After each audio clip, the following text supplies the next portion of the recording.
মাজায় ব্যথা হইতো, ঘাড়ে ব্যথা হইতো, এই ব্যথাটা ডাইন পায়ে বাও পায়ে আসতো। আমি অনেক দিন ভুগছি এই অসুখে, প্রায় 11 সাল থেকে এই ব্যথাটা। 14 দিন আসছিলাম, 14 দিন আমি সম্পূর্ণভাবে সুস্থ হয়েছি, আলহামদুলিল্লাহ। বিসমিল্লাহির রহমানির রহিম। দর্শক, ডিপিআরসি থেকে আমি কোমর ব্যথা, হাঁটু ব্যথা, ঘাড় ব্যথা, paralysis, disability rehab specialist doctor Shafiullah প্রধান।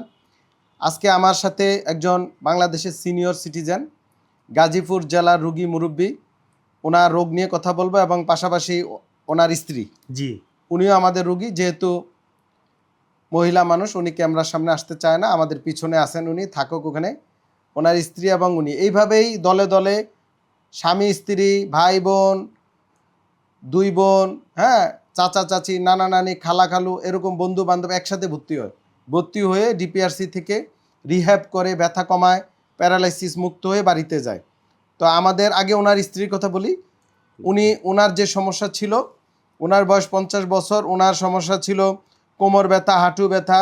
উনি অস্টিওআর্থ্রাইটিস, থাইরয়েড এবং বিভিন্ন হাড় ও জোড়া ক্ষয়ে ভুগছিলেন। দুজন একসাথে আসছে না? জি জি। আচ্ছা, গেল ওনার স্ত্রীর কথা। আর ওনার নাম হয়েছে মোহাম্মদ হারুন। উনি গাজীপুর জেলার রুগী। ওনার কাছ থেকে বাকি ডাটা আমি ওনার কাছ থেকে নিব। উনি আমাদের কাছে যে সমস্যা নিয়ে আসছিল, কোমর ব্যথা, ডান পায়ের দিকে ব্যথা যাইতো, হাঁটু ব্যথা ছিল, আরও জোড়ায় জোড়ায় ব্যথা ছিল। তো আমরা যে রোগ নির্ণয় করেছি PLID, ঘাড়ে এবং কোমরে ডিস্ক প্রলাপস আছে এবং ক্ষয় আছে, হাঁটুতে অস্টিওআর্থ্রাইটিস ক্ষয় আছে, এবং উনিও থাইরয়েডের রুগী। ওনার কিছু রোগ আগের থেকেই ছিল, থাইরয়েড এবং উচ্চ রক্তচাপ। এবার ওনার মুখে আমরা শুনি। বলেন মুরব্বী, আপনার নাম বলেন, পরিচয় দেন। আপনি বাড়ি কোথায়, ওটা একটু পরিচয় দেবেন। বিসমিল্লাহির রহমানির রহিম। আমার বাড়ি গাজীপুর 27 চৌরাস্তা বাজার, তিলেরগাতি রোড। আমি অনেক দিন ভুগছি এই অসুখে, প্রায় 11 সাল থেকে এই ব্যথাটা। এখন আপনার এই ক্লিনিকে আমি সুস্থ হয়েছি। 14 দিন আসছিলাম, 14 দিন আমি সম্পূর্ণভাবে সুস্থ হয়েছি, আলহামদুলিল্লাহ। মানে আপনার কি কষ্ট হইতো এটা একটু বলেন। এটা মাজায় ব্যথা হইতো, ঘাড়ে ব্যথা হইতো, এই ব্যথাটা ডাইন পায়ে বাও পায়ে আসতো, চলে যাইতো। হ্যাঁ। যে আপনি কত সাল ধরে কইলেন? 11 বছর? 11 সাল থেকে। 11 সাল থেকে তো অনেক বছর হয়ে গেছে। তো 11 সাল থেকে এই পর্যন্ত এর মধ্যে কি কোনো চিকিৎসা করছেন? বহুত জায়গায় চিকিৎসা করছি, আমি ইন্ডিয়াও গেছি, সব জায়গায় গেছি, সবাই নর্মাল বলছে। হ্যাঁ। কিন্তু এরা রোগ ধরতে পারে নাই। রোগ ধরতে পারেন? না। ইন্ডিয়া কোথায় গেছিলেন? ইন্ডিয়া কোন জানি, কলকাতা গিয়েছে, ওখানেও ফেরত আসছে, ভালো হয় নাই ওখানে? না, ওটা 3 বার গেছিলাম আমি। আর আপনার স্ত্রীর? হেও গেছিল, হেরও একই অবস্থা? একই অবস্থা। তো দর্শক, এভাবে আলহামদুলিল্লাহ রোগীরা ভালো। আপনারা আমাদের জন্য দোয়া করবেন, আমরা আপনাদের জন্য দোয়া করব। হ্যাঁ, এই যে গুণমান ভালো, সবার সেবা ভালো।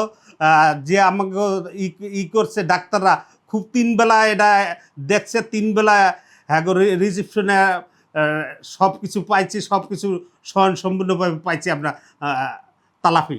আলহামদুলিল্লাহ। রোগীর জন্য দোয়া করবেন এবং ডিপিআরসি ফ্যামিলি সবার জন্য দোয়া করবেন। ওনার জন্য, ওনার স্ত্রীর জন্য দোয়া করবেন যেন আল্লাহ পাক ওনাদেরকে সুস্থ রাখে। আমরাও দোয়া করি, বদদোয়া না দিয়ে দোয়া করবেন। দোয়া করলে কি সবার জন্যই মঙ্গল, নাকি? মঙ্গল। আর অনেকে ডিপিআরসি সম্পর্কে আইডিয়া নেই, ধারণা নাকি আমরা অনেক টাকা নিই। এমন কোনো ঘটনা এখানে ঘটছে না? তো এটা অনেকে মনে করে, না জানে, ভুল চিন্তা ভাবনা করে। চিকিৎসা ব্যয় অনেক বেশি, এটা ঠিক আছে, শুধু বাংলাদেশ না, সারা বিশ্বে। কিন্তু সেই তুলনায় ডিপিআরসি যে চিকিৎসা, যে মান, যে সেবা আমরা দেই, চেষ্টা করি, আলহামদুলিল্লাহ, সেটা প্রতিটা রোগীর ক্ষেত্রে সহনীয়। আমার এখানে ভিক্ষুকও আসে চিকিৎসার জন্য, ভিক্ষুকও আসে, মন্ত্রীরও আসে, হ্যাঁ, এমপিরও আসে, বড় বড় গভর্নমেন্ট কর্মকর্তাও আসে, ব্যবসায়ীরাও আসে, আবার রাস্তার ফকিরও আসে। সবারই চিকিৎসা আমরা দিই, চেষ্টা করি যেন সবার চিকিৎসা দেয়া যায়। সবাই ভালো থাকবেন। আসসালামু আলাইকুম ওয়া রাহমাতুল্লাহি ওয়া বারাকাতুহু। আসসালামু আলাইকুম। ডিপিআরসি লিমিটেড, আস্থা, বিশ্বাস ও নির্ভরতায় অবিচল।